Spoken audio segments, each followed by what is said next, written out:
more of the NFL season underway with Thursday's exciting finish to the Seattle Seahawks Arizona Cardinals game.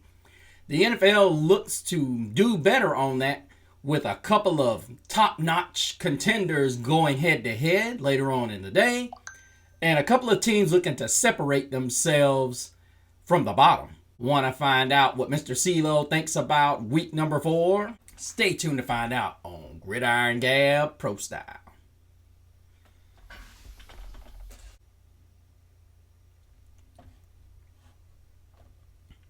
Welcome back, Gabbers. Thank you guys so much for being with us here on this edition of Gridiron Gab Pro Style. Of course, you're gabbing with the one and only Mr. CeeLo, and I hope you guys are doing great, staying dry, and hope you guys checked out all those wonderful college games that we saw yesterday. And hopefully you are in a safe place away from this storm that is slowly brewing up. But want to get to the previews for this week's big time games and let you know who Mr. CeeLo sees as the big time winners this week, as well as which teams have made some major changes to their rosters, while one will be getting his first professional start and another will be out. But let's kick things off with the Pittsburgh Steelers and the Minnesota Vikings. Now, the big headlines are basically due to Carson Wentz being named the starter because J.J. McCarthy is going to be out for an extended period of time.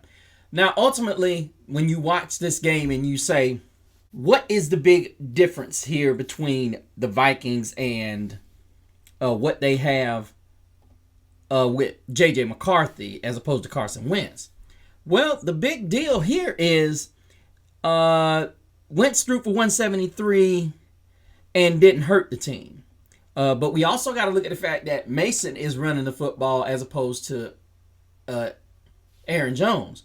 So you basically got backups in two major positions, and I don't think that bodes well. I mean, you look at the Bengals, and the Bengals played horribly last week, and I don't see that happening with the Steelers. The defense for the Vikings is very aggressive. We know that. But do I think it's going to be so aggressive that this football team can't recover, and that this team being the Steelers? I get it. The Steelers have a lot of question marks, and they've been up and down all season when you look at how they are. They're 2-1, and you back away and you look at how they were able to muster up wins against New England and the Jets. And then they got beat pretty good by the Seahawks at home. So looking at what Seattle's been able to do and being comparative to the Minnesota Vikings, I know it's pretty cut and dry to say, oh, well, they're going to win, right? I mean, look, I'm still not sold on Carson Wentz being a starting quarterback. I, at one point, was. But ultimately, Aaron Rodgers is slowly starting to find his groove in Pittsburgh and starting to understand what it is they want to do. And I think they're starting to understand what he wants to do.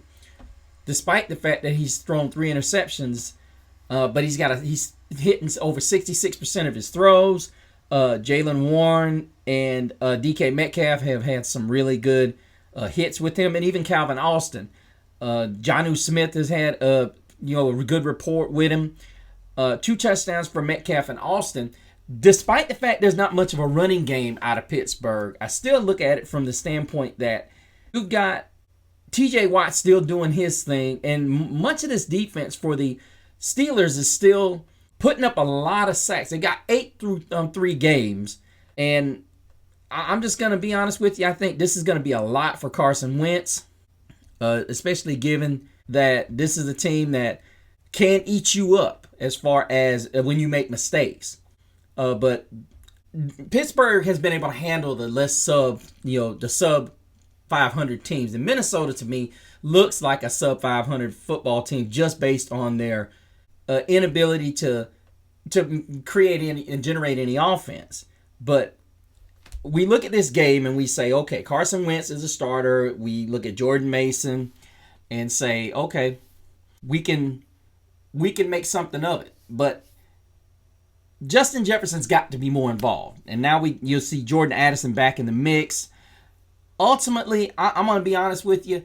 The Vikings need to find some way to work the Ageless Wonder back into this game, into this season, and be able to move him along with this offense. To me, I love Justin Jefferson. I think he's a great wide receiver. But I think ultimately, if you cannot get Adam Thielen involved in this offense, you're going to have issues. And I think a best friend for Carson Wentz is going to be somebody like Adam Thielen. Because everybody's going to be looking at Justin Jefferson. We can talk, we're blue in the face about Justin Jefferson, but I can tell you right now, between Joey Porter, who is questionable for this game, Jalen Ramsey, and Darius Slay, this team is going to throw multiple looks at him, including possibly going with three safeties with Jabril Peppers out there to go with Juan Thornhill and Deshaun Elliott. And this pass rush is relentless for the Steelers. They've not gotten to the quarterback a whole lot, but when they have gotten home, and they've made a major impact. But ultimately, I see Pittsburgh possibly running away with this one. The only chance the Minnesota Vikings have in this game is that Carson Wentz is going to have to take care of the football, and Jordan Mason's going to have one heck of a ball game. And I would even add that Wentz is going to have to be able to bring the heat and get the ball to Justin Jefferson. They're going to have to create ways, and this Minnesota defense is going to have to create turnovers. That's just the bottom line. But I got the Steelers winning this probably 17-9. Then we move on to the game that everybody has been mouthing about since Russ got benched. So I'm one of those that I think the benching is not a great idea, given the fact that Russ ended up throwing for over 400 yards just the previous week. But we continuously tell you guys that this is the kind of league that you live in, is that it is a week-to-week league and anything can happen. And the reality of it is, when you start talking about the NFL and you start really understanding what it is, that it is a business, you could have the position 1 week and the next week, as we're looking at right now, it could be over. As it apparently is for Russell Wilson, whom the New York Giants have now named Jackson Dart, the rookie, as the starter for the remainder of the season. So I look at this and I say to myself, why now? Against the defense, a 3-0 Chargers team, whom I never would have guessed would be so reliant. Let me rephrase that. A Jim Harbaugh team that would be so heavily reliant on its quarterback. And that's what we're seeing right now, as Justin Herbert is absolutely killing it right now. He is absolutely putting his thing down. And needless to say, when you watch the way the Chargers are playing on both sides of the ball, they're very, very disciplined. Now, I know when you talk about penalties, it's not necessarily the right word, but you're seeing a lot of discipline, and a lot of that on the offensive side comes from the ageless wonder, Keenan Allen, in his return. You look at it. This is a dude that has just absolutely continued to produce where he wasn't producing anywhere else. And this is where I always say, a lot of times teams understand your value. I get it. You want to get paid, but ultimately sometimes it's better to stay where you are, because where you're valued at may not come in dollars. But he leads the team in receptions with 19 and targets. Even though Quentin Johnston, who's been the big play guy and the guy that they wanted when they drafted him to be that big play dude, he's got 5 big plays on the year. So when you look at what he offers, and he being Keenan Allen, he offers that third down stability, that safety net. But then you look at Ladd McConkey, who's lingering back there behind. It's great to have 2 of these on the squad. for opposing defenses, this is a nightmare because ultimately you're having to fight two Ladd McConkeys. And what I don't understand about so many teams is when you have two slot guys, you can rotate them or you can put them on the field at the same time. What I see the Chargers do more so often is that they put them on the field at the same time, but they use one as like a decoy. There's been many times I've seen Ladd McConkey go across the formation and Keenan Allen will either go in behind it or he'll go in, he'll go in behind it, but then he'll drag along. Ladd will take majority of the guys, and then here comes Keenan on the back side of it. And then you got to look at the way Omarion Hampton has played. Now, he's done his job. He's only got 142 yards rushing this season. However, he's going to be asked to be the number one guy with the injury to Najee Harris, which we found out was going to be season ending. But I look at this New York Giants defense, and we can say what we want about the quarterback situation. It is what it is. Jackson Dart's going to step in there. Everybody believes that this is going to be the benefit of the offense and so on and so forth. However, you got to get the running back situation under control. And I think Cam Scatterbo has answered that question. 23 carries on the season, 102 yards. Then you got Tyrone Tracy, who was the guy the year before, and it's not worked out so well. He's got 22 carries and 68 yards. The only thing I'm concerned with Scatterbo is that he is going to get run to death. Ultimately, there were so many people that said Scatterbo was a guy that wasn't going to be this, that, and another.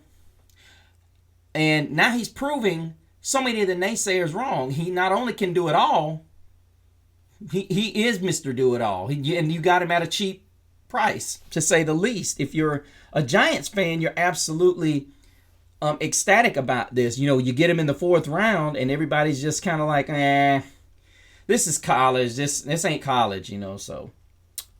But Malik Nabers has been having a great season. 16 grabs, 251. Wendell Robinson, 15 grabs, 223. Both of them have, Nabers have 2 scores, Robinson has 1. I really thought that these 3 guys were starting to develop a real connection with Russell Wilson. And now the question is, are they going to be able to develop that kind of connection with Dart? It's just as important to have a connection with your receivers. Now, from what we're hearing, there's a lot of, talking around the team, rumblings around the team, and then that's what they wanted. They wanted they wanted Jackson Dart. But ultimately, this is the team that I told you guys at the beginning of the season was going to rely on that 3-headed monster of edge guys. Abdul Carter, one of the top picks, has half a sack. Kayvon Thibodeau, a sack and a half. And Brian Burns has 4 sacks through 3 games and 5 tackles for losses. He's playing like that guy that everybody said he was going to play like when he was drafted. Abdul Carter not there, but everybody's shading everything towards him. Kayvon Thibodeau is not so much yet. He's not that dude that is gotten here yet. And I think ultimately we don't really know if Thibodeau's 5th-year option was picked up, but we're seeing the Giants do a lot of what we saw during their championship run. You would bring those 3 edge rushers in and put them on the line. And right now, Brian Burns has been the guy that has benefited the most from it. But ultimately, you guys, where I'm thinking this game is going to go, I think Dart does a good job. I think he ultimately brings a different dynamic. But you asking him to do this against the Chargers, a team that has just been absolutely, killing it the last couple of weeks. I think the Giants keep it close, but I think ultimately Justin Herbert's the difference maker in this game, and he's just got too many weapons, and I'm not sold that they're going to be able to get to him enough and cause enough of a ruckus to make a difference. I think Malik Nabers has a huge game, and he's able to do some things, and I think they ultimately pull this game out. Chargers by 7. Next, we got The Falcons versus the Commanders, a game in which will not feature Jayden Daniels as well as Terry McLaurin.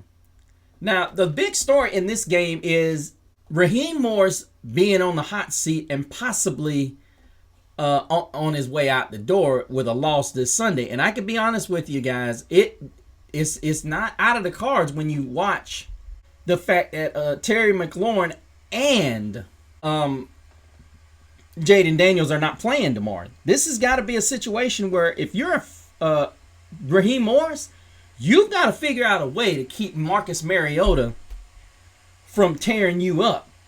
Because the reality of it is, this is going to be one of those games where if you lose this game, more than likely, this could be your last hoorah with the Falcons. I mean, this is because you can already hear, you've been hearing the rumblings. And that 30-0 smackdown that you took last week did not help at all silence the critics that you've already had.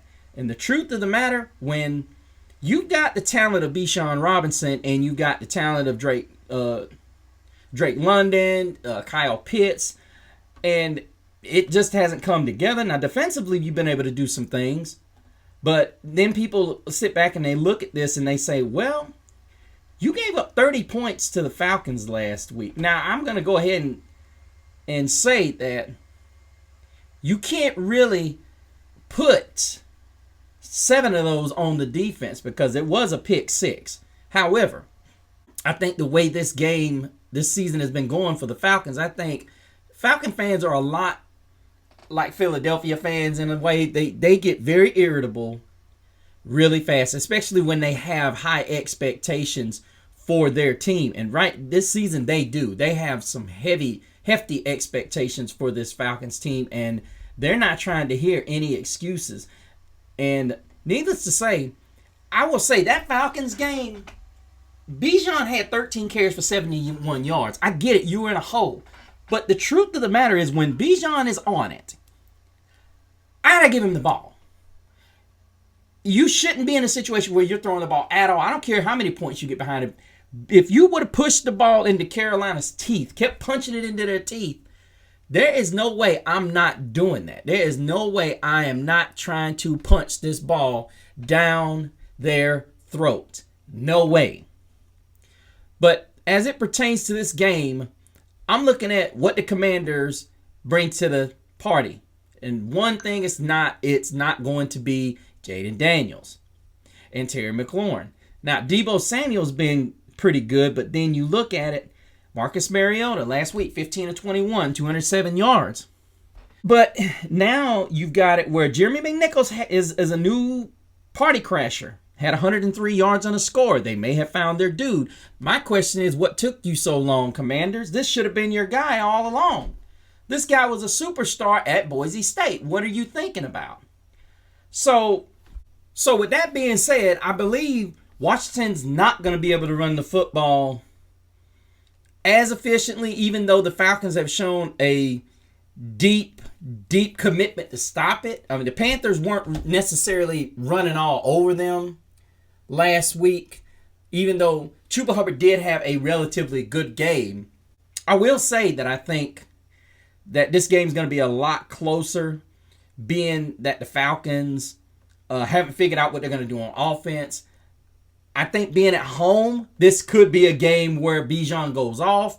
But honestly, I don't know if they're sold on this game going directly through Bijan Robinson, even though, in my opinion, this needs to be your guy. I think ultimately he needs to be that dude, and Atlanta needs to sell out on him.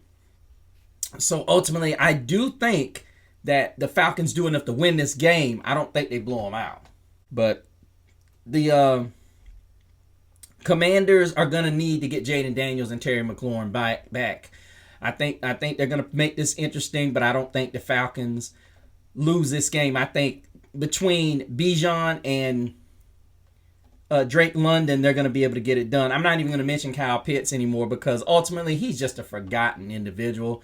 And it's sad because ultimately he is a guy that I said when he got drafted into the league, he was going to be absolutely wasted by the Atlanta Falcons.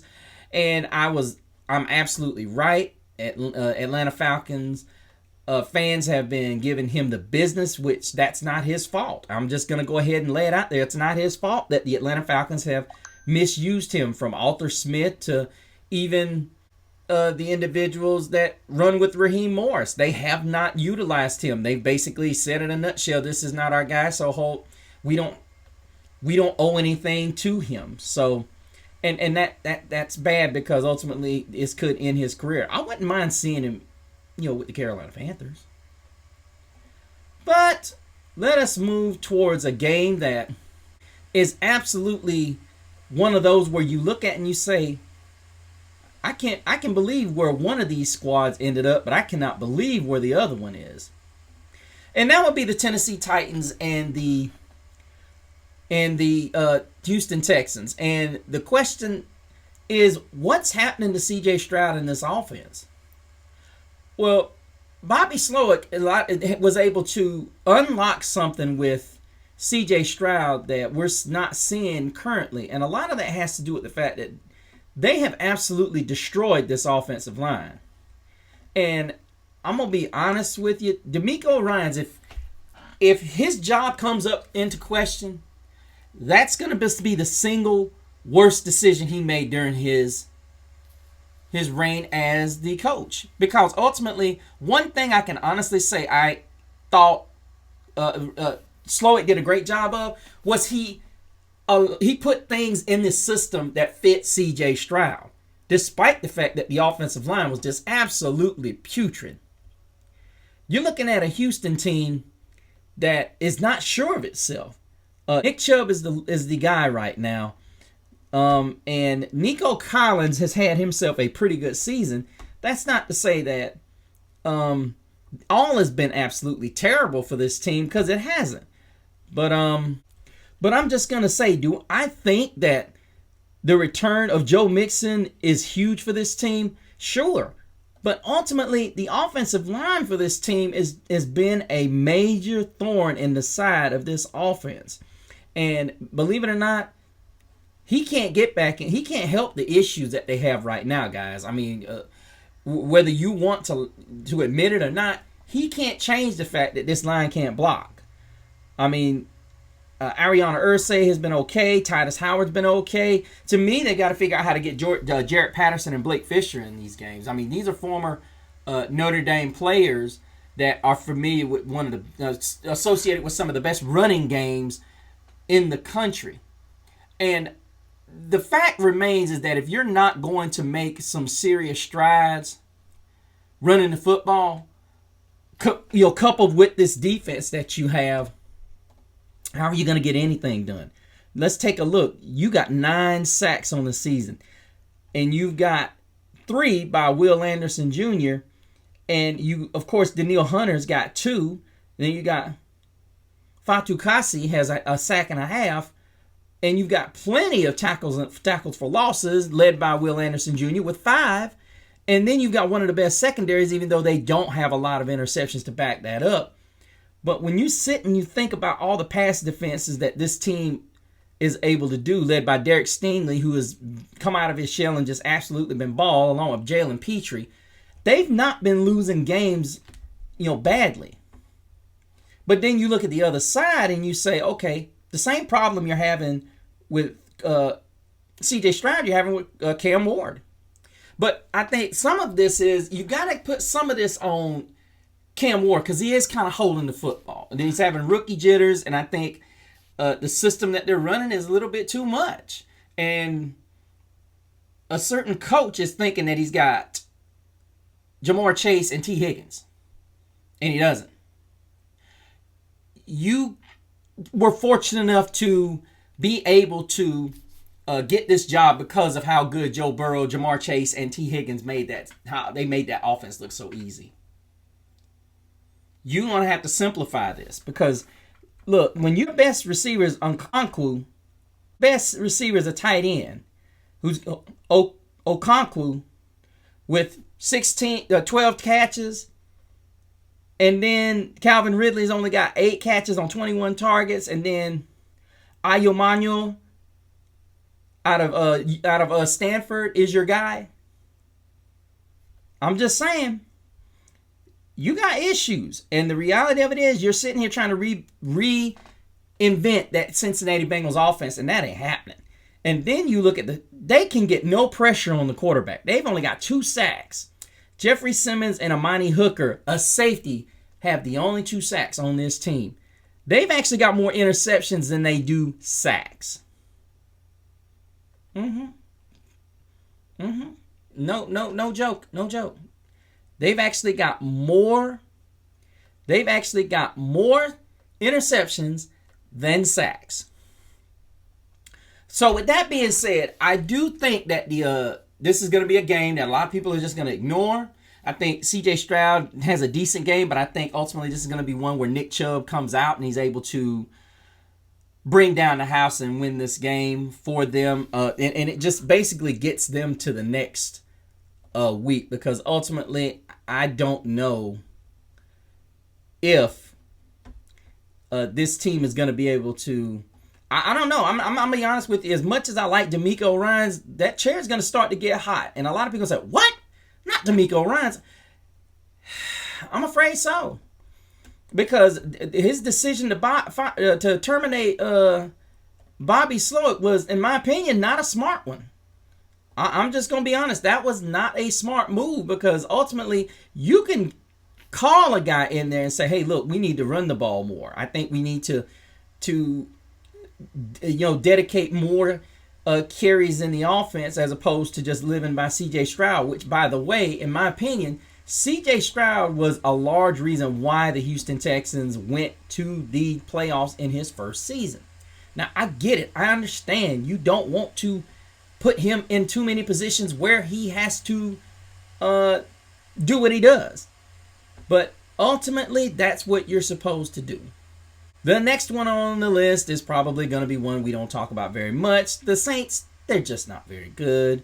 And the Bills are just very good. I mean, let's look at it. Josh Allen is just, he's looking like a crazy man playing ball. He's got it going on. And ultimately, when you start watching this team, he looks a lot like where Mahomes was at the start of his Super Bowl run. I mean, you look at it, he's got Keon Coleman, Khalil Shakir, Joshua Palmer, Dalton Kincaid, and he's basically taking guys that are just a little above average, and he's turned them into stars. Even James Cook just fits. James Cook's not that great of a back. I don't know where people are sitting there thinking that this guy he fits the system. 53 carries, 284 yards. It's a wide open system. This offensive line for Buffalo does not get enough credit for how good they are. And not to mention, when you got a guy like, say, Josh Allen, it's so easy to forget about who you have in the backfield. This guy hasn't even thrown 100 balls in 3 games. That is freaking remarkable. You got guys in the NFL that's thrown 110, 120 balls already. Not this guy. But he's got 55 yards passing in 3 games. And that right there, to me, is just absolutely insane for a guy who is just absolutely dominating this league the way he is. I mean, he is not lighting up yards-wise, but he's just doing so many things to win games. He's just doing what he has to do. Keon Coleman, Dalton Kincaid, Khalil Shakir, Joshua Palmer. All these guys are tearing it up, catching the football. Keon Coleman's starting to turn into a star. But then you look at the Saints on the other hand, and needless to say, Alvin Kamara is slowly, you can slowly start seeing him slowing down. And it's really a tough thing to see, even though he's in my division, and I'm like, yeah. But he does have 186 yards on 50 carries. See, he's already got 50 carries through 3 games. That is a lot. But Juwan Johnson's got 19 receptions. Chris Olave's got 23 for 165. Rashid Shaheed coming back. He's got 14 for 127. But then you look at Rattler, who's got 119 attempts, 639 on the year, 4 touchdowns and interceptions, but he sacked 6 times. Ultimately, what's going to happen is the Saints are going to have to figure out in this game what they're going to do as far as containing Josh Allen, because you don't want to get Spencer Rattler in a shootout. They came close in every game when it was Arizona and San Francisco, but Seattle just demolished them. And to me, I'm looking at this game, and the only way they're going to be able to even compete in this game, they're going to have to get pressure on Josh Allen, and that is so easier said than done. You've got the ageless wonder, Cam Jordan. You've got Brian Bresee, and these guys have had a rough go at it when you see how they've been unable to really create turnovers. They've been able to get to the quarterback, as Cam Jordan, the ageless wonder's got 1.5. Carl Granderson's got 3.5 already. And you look at this team and you say, wow, they are able to do their thing getting to the passer.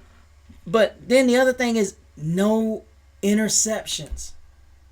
That is a huge thing. You cannot get to the you can get to the quarterback, but you can't make him make mistakes. And ultimately, when you don't have a guy that is getting to the court, getting interceptions, that's not good.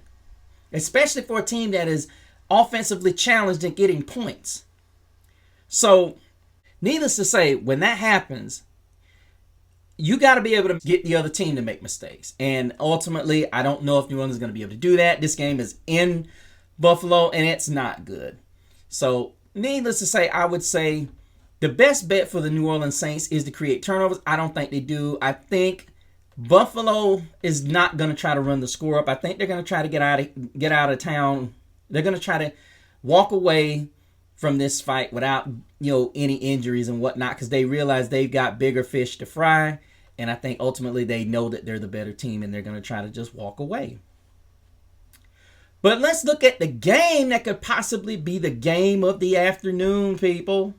And that game would be the Tampa Bay Buccaneers and the Philadelphia Eagles, two playoff-minded teams that are looking to stake their claim early on in the early playoff window, if you will.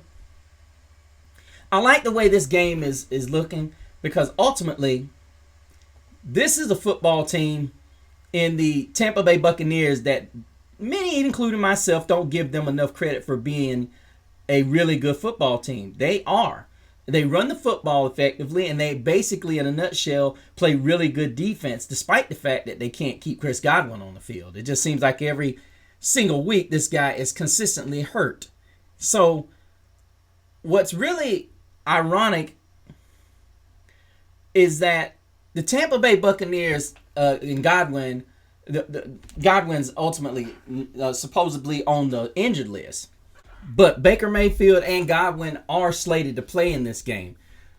But ultimately, what I believe is going to be the big catalyst in this game is this big offensive line for the Tampa Bay Buccaneers. And looking at what the Buccaneers and Baker Mayfield has been continuously able to do is they've been able to run the football. And when they're able to run the ball, Baker Mayfield is able to do some really good things with the football in his hand. And ultimately, when you really start to break down what this team can do, it makes you shudder. Because needless to say, they are the perfect, their offense is the perfect yin to the yang. And it's really resurrected the career of Baker Mayfield. And he has become one of the elite passers. I think I read an article somewhere where he's like 6th in pass efficiency. So you can give Skip Bayless a lot of credit saying that he was going to resurrect his career, even though it wasn't in Carolina, which I wished it would have been. But ultimately, he went to an opportunity in Tampa Bay where they were able to resurrect him and get where he is. But they will be without Mike Evans. Even though Emeka Egbuka is looking like a superstar in the making, I can tell you right now who he is going to be lined up on.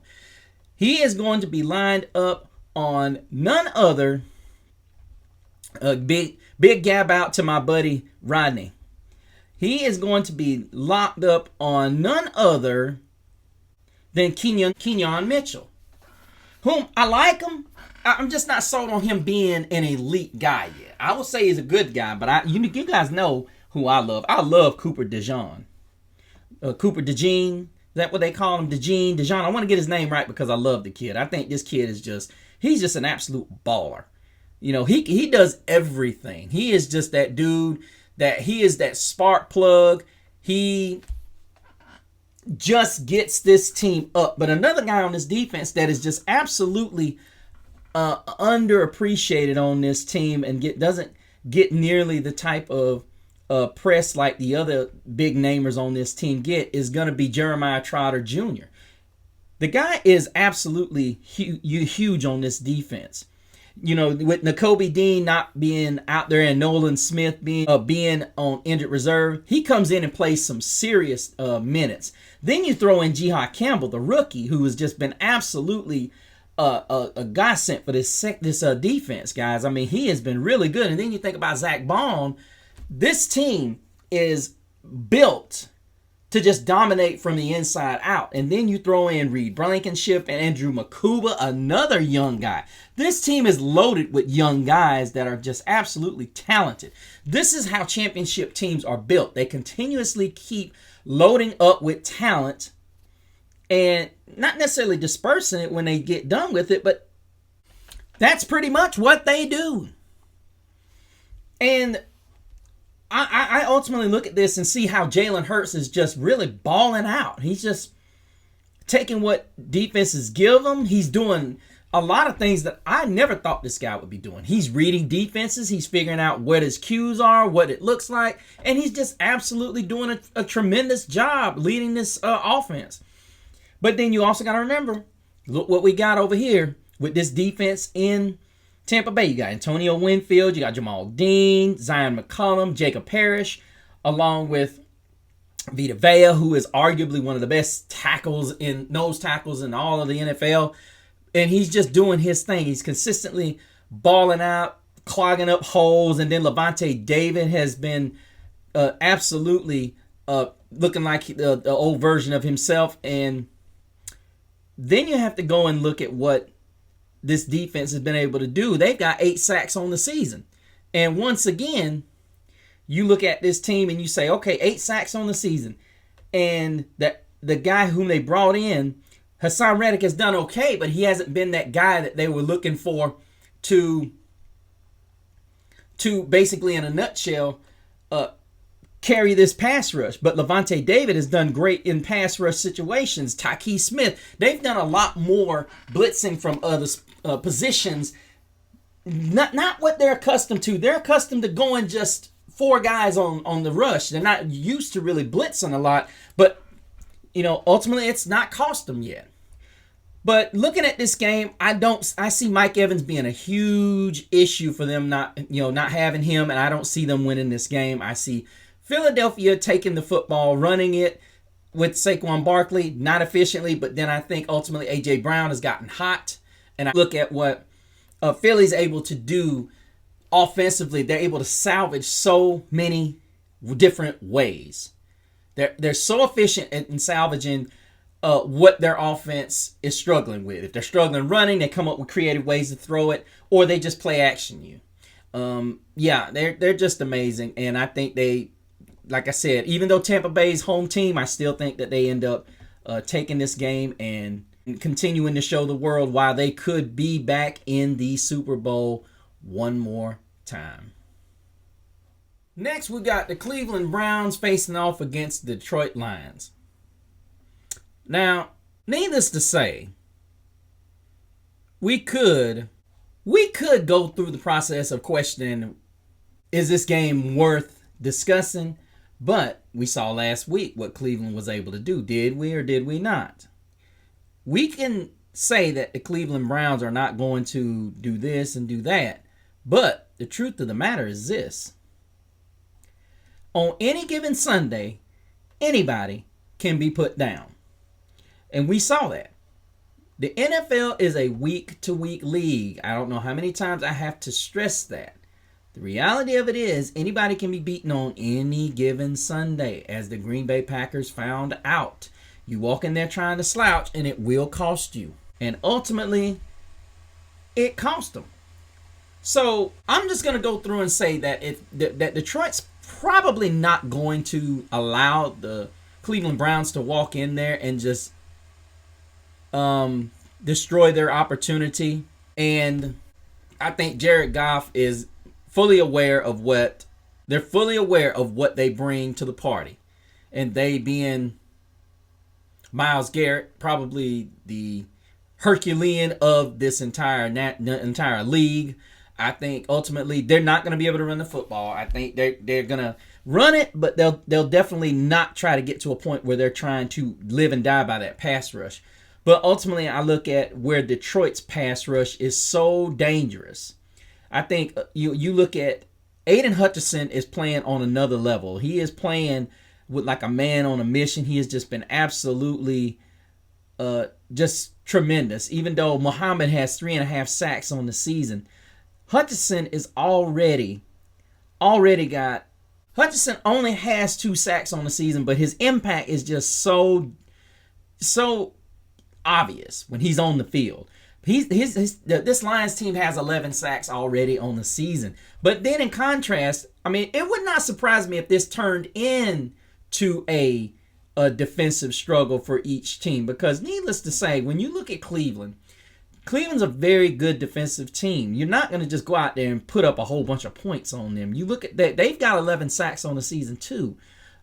You know, with Malik Collins coming in, and like I said it in one of my shows, if Collins can come back to form, with like I said having a sack and a half already, and Garrett having 4 already, you know he's on pace already. If you look at it, he's already on pace to have 20 plus sacks. So keep an eye out. Carson Schlesinger is doing his thing. Devin Bush. You can only imagine what this defense is going to look like when they ever get Jeremiah Owusu-Koramoah back. Yeah, this defense is not going to piddle around. They are very aggressive getting to the quarterback. I think probably the one plus is Harold Fainin. 15 receptions, 136 yards. One of the favorite targets of this football team is tight ends, because David Njoku has 12 receptions on the year, 117 and a touchdown. Fainin was a very good choice in my opinion, and this could probably be the one weakness that the Lions have in that defense. They like to throw the ball short to the tight ends. They don't really get a lot of hit on the outside. Then you look at the running game, which is really non-existent. Jerome Ford, 39 yards. Keyshawn Judkins, 155 on the year. So they really don't get a lot of big plays either way. The biggest thing is hoping Joe Flacco doesn't turn the ball over. He's been sacked 6 times, and he's got 4 interceptions on the season. But this is going to be a game I think Detroit walks with, because they're not going to underestimate what this Cleveland Brown team brings into Ford Field. I don't think they're going to allow themselves to be handled in such a way. But ultimately, the Cleveland Browns can hang around, and that's what you want to be able to do if you're the Cleveland Browns. Hang around and see if you can get an opportunity. I don't think they're going to be able to, but ultimately, if you're a Detroit Lions fan, that's exactly what you want to have happen. Next, we got the Carolina Panthers and the New England Patriots. Now, in my opinion, you guys know I'm a Carolina Panther guy, and I'm just going to say it. The 30-0 victory that they had over the Falcons, it was more about what the Falcons didn't do than it was about what the Panthers did do. Now, I'm not saying the Carolina Panthers didn't show up to play. I am saying that a lot of times what can happen is a team can be so either ill-prepared or just not, for lack of a better term, not understanding what they're doing, and they just don't do it within themselves. Now, the Panthers went out and did what they were supposed to do. They didn't do a whole lot. The defense showed up, stopped the run for the most part, and made this a game where the Falcons had to decide, are we going to throw this thing all over the field with Michael Penix Jr.? And ultimately, that's what they had to do. So that's not what they want to do, and it showed. It ultimately showed. And when you look at the way the game went for the Panthers, they were able to do what they wanted to do: run the football, get some shots down the field, create turnovers, pick six, and now they come in here up against another offense that is not sure of what it wants to do. Now they do come home after a rough go at it. They are the New England Patriots. They are struggling. Drake May, their only victory came at Miami in a 33-27 fashion. May has had some pretty good passing games, but in losing causes. They lost to the Raiders and they lost to the Steelers after aforementioned. But here's the real denominator here. When I look at this New England team, I don't see anybody that really scares you on this team. You really don't have... Stephon Diggs is really not even a part of... I mean, you don't see him out there like that. Mac Hollins, Hunter Henry, Ramondre Stevenson, and Travion Henderson don't really strike any fear behind the line of scrimmage. And it's kind of like... And Drake May is the leading rusher. Well, he's tied with Ramondre Stevenson, but that's not good. And he's got 21 carries, y'all. Run. That ain't good. Now, he does have 785 yards throwing the football. And Hunter Henry is his leading receiver to go with Stephon Diggs. Kayshon Boutte has 147 yards receiving, and Ramondre Stevenson 138. And Travion Henderson to go with 73. But the thing is, when you sit here and you look at this team, they're not putting it down the field. Now, the reality of it is they're going to have to start stretching the field some if they're going to run the football. They're going to have to take some shots. Now, they've got a long of 55, but that was to Ramondre Stevenson. And we all know that was a short one. There's got to be some kind of real passing attack for this offense to work. I know Mike Vrabel doesn't want to do that, but against this Panthers team, they may be able to run the football. They've shown they've gotten a little bit better stopping the run, but not many teams have overly challenged them. So the question may not be, have the Panthers gotten better? It's, our team's given up on it too soon. And I think ultimately when you can do that, that's what the Chiefs used to do. If you guys paid attention, the Chiefs weren't great at stopping the run, but they would stop it enough that they would be able to just run up and down the field on you, get far enough ahead, and you had to, you basically, in a nutshell, had to abandon the run. And that's what Carolina may need to do. You know, you may need to go to a situation where you're just running it really fast and trying to get them off the field. And that way your offense can stay on the field and you're consistently able to keep them from running the football. This is a game of teams that is probably going to be, for the most part, I really don't want to say that, but I think ultimately Bryce Young is in probably a situation where he's got to perform. He's got to start putting up good numbers.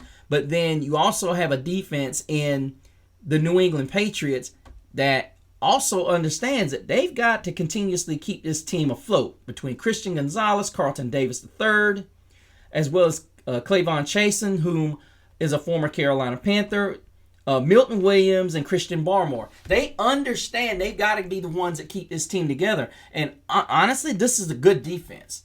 Any Mike Vrabel defense is going to be good at stopping the run and very strong against the run. But if Tetairoa McMillan plays in this game, they're questionable. That's going to be the guy that everybody's watching when they watch this game. The Cali connection. Because Tet's been the guy who everybody's come to watch. They paid a ticket to see this guy. They don't come to pay to see any other individual except Tetairoa McMillan for the Carolina Panthers. However, this week shows a different vibe for the Panthers as they will be starting, from what we're hearing, both rookies that they took in the first round in Nick Scorton and Princely Omanyamilin. Now, this could be big news for the New England Patriots because Princely is not what you consider a guy that is huge, stopping a huge run stopper. So now, with that being said, I think this game could ultimately end up being a game that fits in the ideas of that could fit into the what the Patriots want to do. And I ultimately believe that the Patriots could win this game because if Princely doesn't contain and the offensive line for the Patriots is able to push him around and the linebackers for the Panthers are not able to fill those gaps, it's going to be a long day for Dave Canellis and the Panthers. Because ultimately, I can tell you right now, they're not going to allow, they being the Patriots, are not going to allow Ted McMillan to get behind him. After 3 weeks, you've seen what he can do. Someone else on that Panthers sideline is going to have to beat him. And for that reason, I'm taking the Patriots. I know, Panther Nation. I know. I'm going to take the Pats by a field goal because this is the kind of game the Pats win, despite the fact.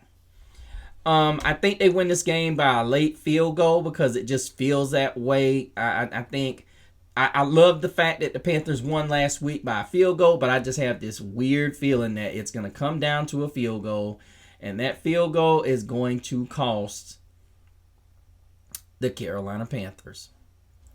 Next up, we got another player that is returning to the lineup in Brock Purdy.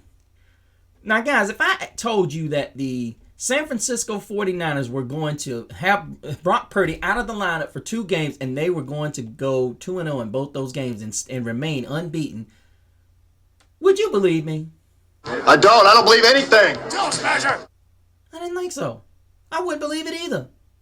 But that's where we're at right now. The San Francisco 49ers are still unbeaten, despite the fact that Brock Purdy was out 2 games and they've had half their receiving core on the sideline. Although they did kick Christian McCaffrey back, I think ultimately this is going to be a game that when you watch it from back to front, the 49ers are just going to attempt to get to Trevor Lawrence, and they are going to harass him all day, in my opinion. I think they're going to be in his face consistently.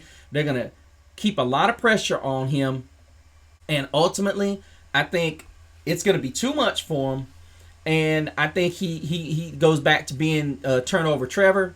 As much as I like him, they still have not been able to salvage any type of a running game, and that has been a problem. Now, I will say, do I think Jacksonville has made some strides?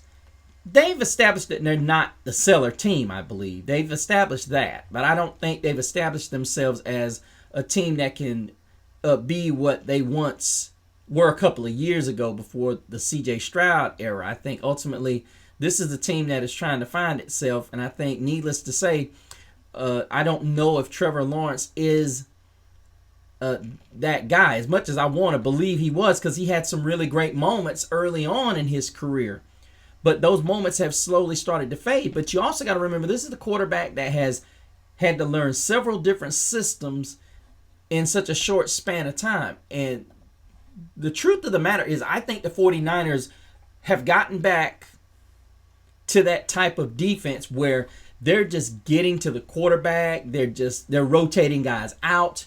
They're putting the thing down. They're doing that Robert Saleh thing that they did for the longest time. The dominating defense. They're winning games the way they were back in the day. And even with Mac Jones coming in, he's had some pretty good performances. I mean, he's the leading passer on the team. He's thrown for 563 in 2 games. He looked impressive. He's 53 of 80, 4 scores and interception, even though he's been sacked 4 times. But then you look, McCaffrey's just been nothing short of spectacular. 176 yards on the ground, 213 on the ground. Look at that. I mean, he's just doing CMC type things. When you got a guy like that on the roster, he makes everything so much easier. Ricky Purcell has slowly started to become that dude that they thought he was coming out of Florida. And even me, I scratched my head on that one. Juwan Jennings is possibly coming back. And yeah, when you just look at the things that Mac Jones has been able to do and be able to keep this team at a float, I would even say it's better than a float because they're still undefeated. And then you look at Jacksonville, a team that's 2-1, but you look at who they've beaten, and it's just kind of like, Yeah.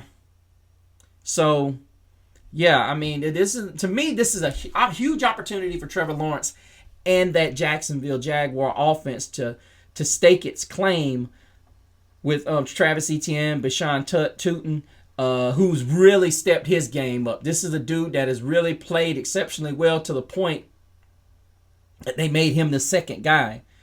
And this has been, this is a dude that is really somebody who I wanted the Panthers to draft because he's got unbelievable speed. He just had fumble issues which have not plagued him yet. But I'm gonna be honest with you, if this guy gets loose against the 49ers, ain't nobody catching him. I will go ahead and tell you that ain't nobody catching him. But I'm gonna say I think this game's gonna be close because I think people forget that Jacksonville still got Trayvon Walker, Josh Hines Allen, and Arik Armstead in the middle of that defense, along with Devin Lloyd. So, yeah, this is still a good defensive football team. I think ultimately the Jaguars make a mistake, and I think the 49ers are able to capitalize, and Brock Purdy gets a win in his return as the starter. Next up, we've got the undefeated Indianapolis Colts facing off against the Los Angeles Rams. Now, I would be lying to you if I told you I was not surprised that the Colts are sitting at 3-0. But then again, I also have to look at how the scheduling guide set this game up and how the season has been set up. The Colts have beaten the Dolphins and Broncos in their buildings. I mean, beaten them at home, and they've actually traveled to Nashville to beat the Tennessee Titans and Cam Ward. But the schedule is going to get a little interesting, so we're going to see how real Daniel Jones and this Indianapolis Colt offense truly is. But you can look and you see that there's almost been a resurrection with Jonathan Taylor, who's averaging over 5.5 yards. And you look at how this running game has been so effective and so good for the Indianapolis Colts. Some of it has to do with that offensive line that they have. Then also you have to throw in Daniel Jones, who averages 3.2 yards a carry, but his ability to scare teams into believing that he can and will run the football has a lot to do with that. But ultimately, you also got to look at what the Colts are doing defensively as well. You've got to look at some of the things that they're doing on the defensive side of the ball. You can't just argue the fact that they're the victims of scheduling. I do think that's going to come into play later on. But I do think that looking at the way Daniel Jones has been playing, 816 yards passing, which is much better than what he's been doing in the past, or whether it was in New York or anywhere else he's been a journeyman too. But you look at Tyler Warren, who was drafted first round, 14 grabs, 193 yards. Then you go with 16 grabs for 193 and 2 scores for Michael Pittman. He's had some good targets, but I think ultimately the Tyler Warren aspect of it has been immense for this guy. As Tyler Warren has been able to do so many different things for this offense and give other guys opportunities to grow. Alec Pierce is the guy who's had a pretty good start to the season. He's become one of the official deep threats for this guy. He's got a 41-yard long of 41, and he's averaging 19 yards a catch. Josh Downs has found a new lease on life, and then you start to see Jonathan Taylor becoming that new utility back. He's averaging right at 31 yards a game receiving now, so he's becoming more of a dual threat running back. He's getting back to that again. But then you look at this Indianapolis defense, and it's been very much a pass rushing type of defense. They've got 9 sacks on the season, and they've got 4 interceptions. So it's a mutual football team so far. Now, when they get this test this week against the Rams, this is going to be rather interesting because you dig into the fact that the Rams are such a balanced attack. Kyren Williams has really started to come on as he did last season. You got Matt Stafford, who's now considered an ageless wonder of his own in his own right. 63 attempts for 63 of 95 attempts, 739 yards, 5 touchdowns, 2 interceptions, but he's been sacked 5 times. But then you look at Puka Nacua, who is one of the league leaders in receptions at 29 catches, 333 yards. Still has yet to catch a touchdown pass. Devontae Adams, 13 catches, 213 yards, but he's managed to find the end zone twice. But outside of that, it's really quiet. You look at the way this Rams offense has been running, and these guys are really giving a lot of defenses trouble because they really balance themselves out so well. I mean, you're looking at the running game, and in a passing league, the Rams are one of the few teams that's slightly above throwing 50% throwing the football. But Kyron Williams is such a great runner, and then you've got Blake Corum, who's really come in and given a boost. He's only got 14 carries on the year, but he's averaging 7 yards a carry. And when you bring a guy in like that is such a good change of pace for your main back, that makes you all the more confident in running the football. And that's what you ultimately want to be able to do when you bring in a backup back. You want to be able to break down defenses even though they suspect he might be getting the football. But I love the creativity of Sean McVay. He's being more creative with his running game. He's not being just a one-trick pony the way he's running the football. So ultimately, this is going to be this is a deceptive matchup. It's really hard to tell what is going to be what's going to be what. But I like the way the Rams are really balancing their attack. Whereas you look at Indianapolis they really want to run the football. They put such an emphasis on it. They run more than they throw. So they definitely, that's something you definitely want to see. And they've got the quarterback dynamic in it as well. And it would not surprise me if we start seeing more Anthony Richardson in this situation, because ultimately, even though Daniel Jones has the job, you can still get some mileage off of Anthony Richardson, whether it be via red zone or inside the 5. But right now, things look good for Indianapolis, but I think this undefeated streak slams the door shut this week with the Rams, because I think ultimately the Rams defense has given so many teams the fits, especially when you think about Braden Fisk and you think about Jared Verse. These guys are so active when you get them in a situation where, hey, let's rush the passer. And they've got 12 sacks on the year. Jalen McCullough, the safety, they bring so many different looks. And then you talk about Byron Young, who leads the team with 4 sacks. And even Cam Curl. What I'm really interested in seeing with this Rams defense is how they mix up blitz packages. They remind me so much of what they do in Minnesota. And the Rams are really becoming a team that you really have to look at them, and their defense is a lot like playing offense. You got to play your offense catered to what they're doing. But I ultimately think that this is going to be the week that Daniel Jones gets confused. I think this Rams defense is going to swarm all over him. They're going to give him fits, and I don't think he's going to have an answer for it. I think Stafford has a decent game. I think Daniel Jones goes back to looking like Daniel Jones. I ultimately don't think they're going to allow them to run the football. So it's going to end up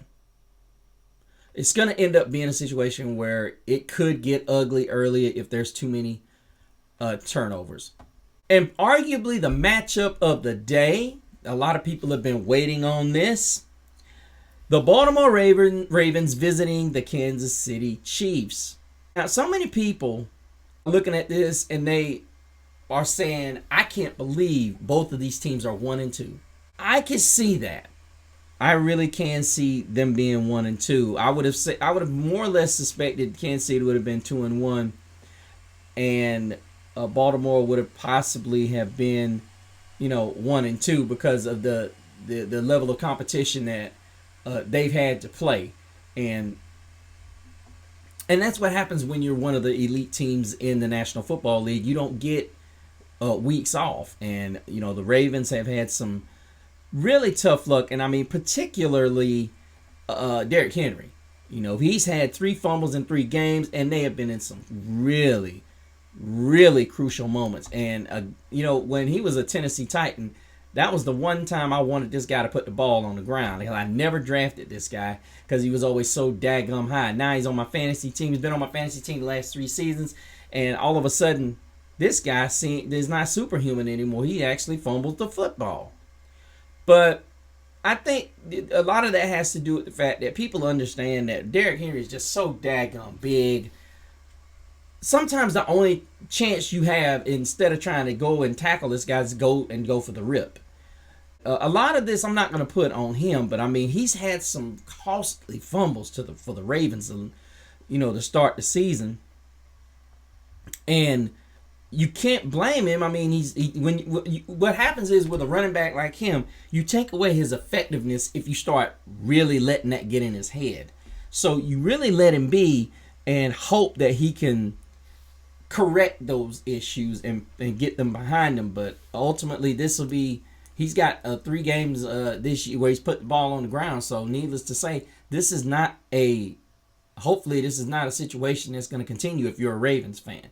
You definitely need a win this week, because literally it does not get any easier for the Baltimore Ravens. I mean, it really does not, as does it not get any easier for the Kansas City Chiefs, because ultimately when the Ravens get done with this game, they basically go into what I like to call turn, which is it could turn their season around or it could turn it down for the worse. Because after this, you got Houston, who is struggling.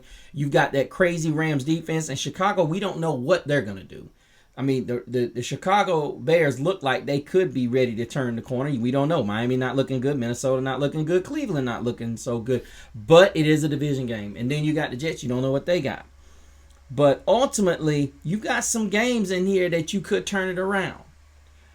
So not all is lost, but you ultimately are going to have to get Derrick Henry going in a good way.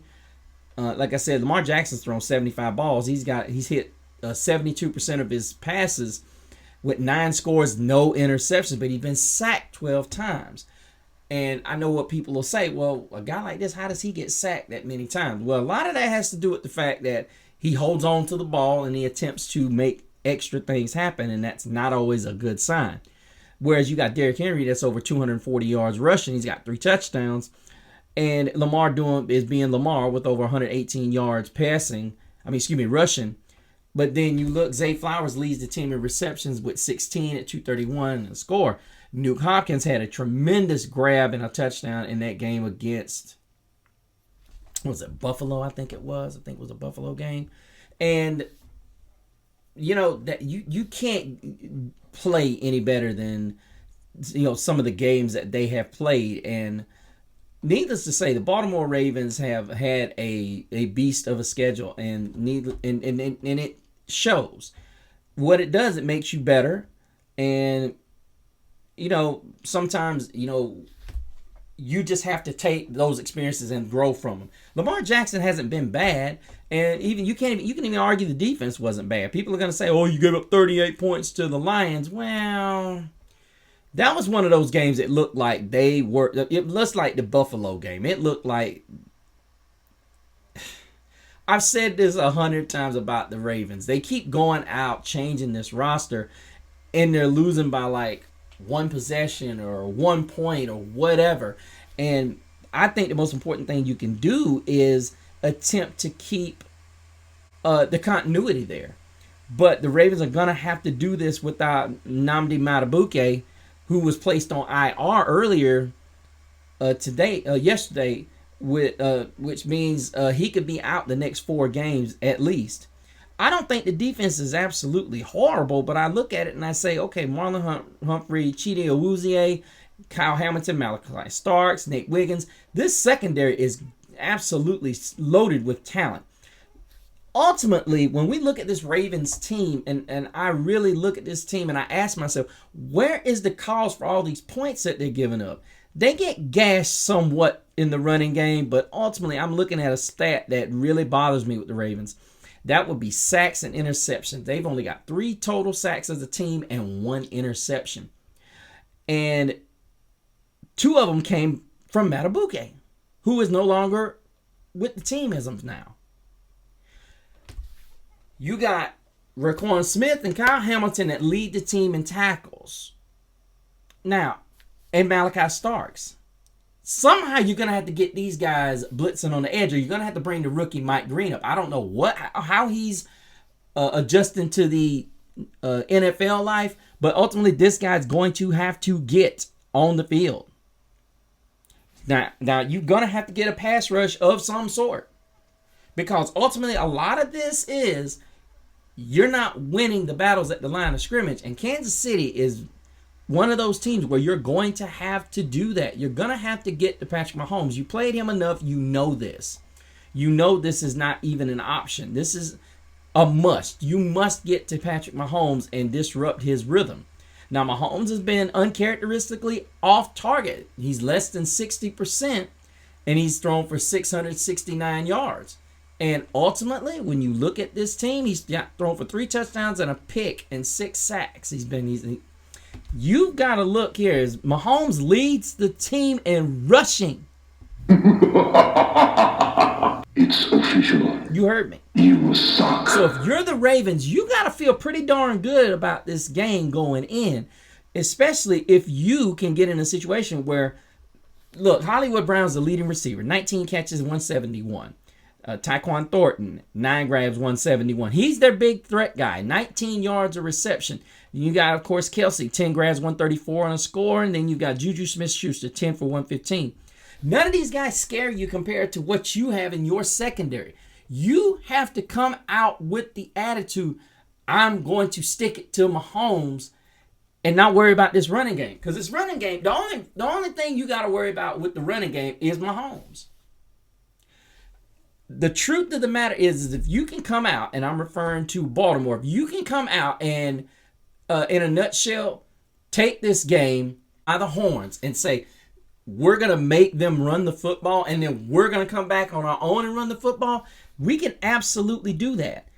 And the question I have is when I go back and I look at Kansas City's loss to Philly and I look at their loss to Los Angeles Chargers, that is, you have to go back and you look at this game and you say, okay, they shut down the rushing game of the Chargers.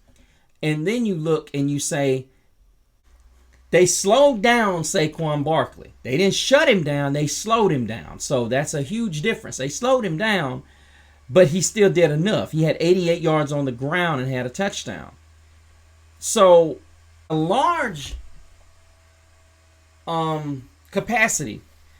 You know, this was a game. These are games that you have to look at and kind of say, okay, let's see what they did here. You had the lone turnover in this game. That was huge.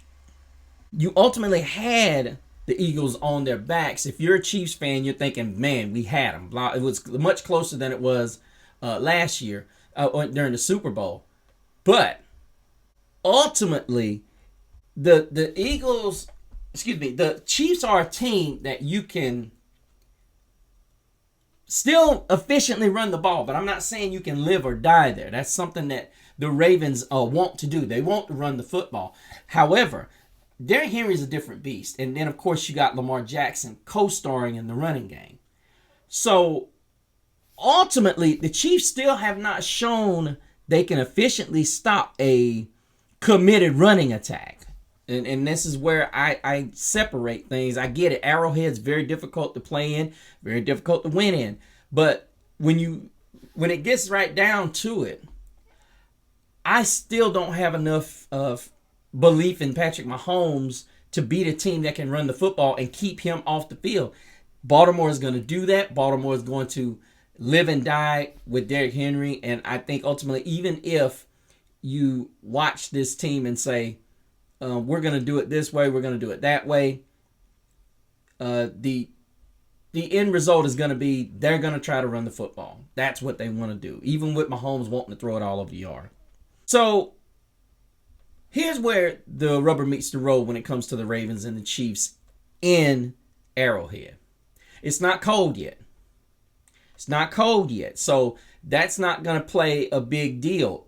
As far as the crowd noise goes, I don't think this is going to affect them at all. I know people are going to think that there's going to be a big discrepancy with Derrick Henry because he's being conscientious of the fumbles and whatnot. So I don't think it's a situation that they have to concern themselves with. So yeah, that's what I see it, and I see the Ravens coming out and they pull a big win. They end up Kansas City ends up trying to drive right there at the end of the game to tie it up. I think Mahomes ends up turning it over. They end up turning it over on downs, and Baltimore Ravens are able to run the clock out. And finally, we've got the Las Vegas Raiders hosting the Chicago Bears, whom seem to be at some capacity attempting to get this thing back on track. What do you guys think? Yeah, we definitely are looking at two teams that are trying to find themselves and get themselves back. Especially Caleb Williams. It's been a rough start for him, but it seemed like last week he kind of found something, or maybe the offense found something. But the numbers are not pretty. The only guy that seems to have nice numbers is Rome Odunze. He's got 16 grabs on 227 yards receiving and 4 scores. I think that leads the NFL. But I think Caleb Williams is starting to kind of figure it out. He's got 7 touchdown passes and 1 interception. But I think he's starting to get a grip on Johnson's system. The problem is he doesn't have 2 really good backs. Of course, he does have DeAndre Swift, who was in his system for a year, I think it was. But ultimately, he's got to get another running back that is going to be that X factor like Sonic is over in Detroit. Not many guys are going to be what he is, and ultimately, DeAndre Swift is the David Montgomery of that Knuckles bunch. They just got to get that guy that is going to be Jahmyr Gibbs. But ultimately, looking at this team, and you're saying, where are the Bears going to get a consistency from? I think the biggest issue is not the consistency. I think consistency is a problem when you look at the defense, and they're going to be without Big Grady Jarrett and T.J. Edwards. Noah Sewell has been a pleasant surprise for the Chicago Bears. I think the problem you look at is that they're not getting that action that they thought they were, that aggressiveness that you were hoping for coming into this season. You know, you're looking at a defense, Bears, that's only got 5 sacks, but they do have 4 interceptions on the back end. Tremaine Edmonds, the linebacker, has 2, and Deshaun Wright and Kevin Byard have 1 apiece. But you got a lot of activity in the backfield. These guys are very active, as Tremont Edwards, Noah Sewell each have tackles in the backfield. Montez Sweat has 3 tackles for losses as well as a sack. So this team has slowly been up and down defensively with what they do. And I think it is so important to be consistent regardless of what your offense is doing. If Caleb Williams can bring his game to the way he played last week, this is going to be an interesting game to watch between Vegas and Chicago. Whereas Vegas, on the other hand, is still trying to get Ashton Jeanty going. And they're having a lot of problems trying to get that worked out. And I think, they need to get more creative. I think Pete Carroll and his crew really need to sit down and redo their game plan. I know they're saying they don't want to wear him out before he's 25 years old. But realistically, you take a guy that high, and I mean, we've seen it. He's very special, and he has the ability to be one of the greats because of how physically put together he is. But you're going to have to game plan a lot better because, look, Jacoby Myers leads Brock Bowers in receptions. That ain't good. You got to game plan better than that. The only thing I can say that is good is Dante Thornton is getting some grabs. 5 for 94. But the thing is, this needs to be your deep threat. Hear me, Vegas. You got the perfect guy to break down any defense. He's 6'4" and he runs like a cat. Put him out there. Just let him run. If you look, you work on his route tree for the next 2 to 3 years. The only thing he needs to be doing is Alvin Harper, John Taylor. The guys that just ran a deep post or just straight go routes. Put them out there and have them scare the hell out of every defense. And you're doing a great job bringing along Michael Mayer. He is a huge piece to go with Brock Bowers, because guess what? You can bring him in when you want to get some blocking done on, if you want to bring in a tight end that's going to block, and then let's say you want to run play action. You can still bring Mayer in, and he's an efficient blocker as well as a great receiver. And you ain't got to sit there and have Bowers out there getting pounded trying to be a good blocker. Because he's much better athlete than Jimmy Graham was. I know a lot of people are going to say, oh, he could jump. Well, Bowers can too. And he's a heck of a lot faster. You can give it to him across the middle and he can stretch it. No reason why the Vegas Raiders are struggling with this offense right now. And I'm going to be honest with you, Carroll's going to have to ring in Geno Smith. Because he's messing up. Yeah, I said it. He making mistakes. He's throwing the ball in position. It's like, what are you doing, bro? 4 touchdowns, 4 interceptions, and he's taking 12 sacks. Bruh. Not all on Geno, but a lot of it is. You too old to be making mistakes the way you're making them. Not happening, bro. You got to do better than that. But the way I see this game going, I think last week was a step in the right direction for the Bears. I do think they get really good pressure on the quarterback. But you can't count out the fact that the Raiders do the same, led by crazy man himself, Max Crosby, who has 2 sacks, and Jonah also has 3 sacks. So, when you got 2 guys that are just, they complement each other so well, and you can get that kind of pressure with 4, especially the way Caleb Williams has struggled with pressure in the first place. I'm going to go with this defense and say, when you look at guys like Darian Porter that are absolutely playing good ball, the Raiders are not getting their butts kicked. It's a lot of it is they're not making plays on the offensive side. Jeremy Chin's doing his thing, Jermaine Pratt, and Malcolm Kuntz.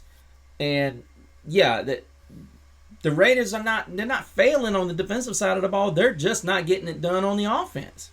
The offense is giving them too many offenses putting the defense in too many bad situations, and it's putting them in spots where they have to make up the difference. Now, that Washington game last week was a different tale. But Geno turned the ball over horribly. And you look at the Rams game, that there was a game where you just kind of looked at and you said, the Rams might be that good, and the Raiders just aren't there yet. But ultimately, I'm going to take the Raiders to get their second win. I think the Bears are still trying to I think the Bears and Caleb Williams are still trying to find their way, and they're still trying to get it semi-figured out. Ultimately, I think the Bears are going to come around, but I think the Raiders are ready to step forward first. And I think this defensive front is going to get wore down a little bit, and I think you'll see a different game plan with the Raiders along with Genty and Brock Bowers. But I do think that Rome Odunze will probably catch a touchdown in this one. But that's going to do it for this edition of Gridiron Gab Pro Style of the Week 5 edition. Be sure you make sure you leave a comment down below about the show. If you don't like it, please let me know. If you think there's other things I need to do to make it better, please let me know. Make sure you click that bell notification so you can get all the updates and shows and shorts that I release, so that you can be caught up with what the things that I'm into. Make sure you go over to my Facebook at Gridiron Guy Pro Style so you can join the group as well as join the page. Lastly, make sure you go to my Instagram at Mr. CeeLo so you can keep up with all the shenanigans I will be caught up in. But until the next time, same Gab channel, same Gab platform. But behold, there is a warm breeze that comes from the west. The blazing sounds of victory fuel their everlasting quest. It is a call to arms, for they are here. An army that has the will to challenge and the will to dare.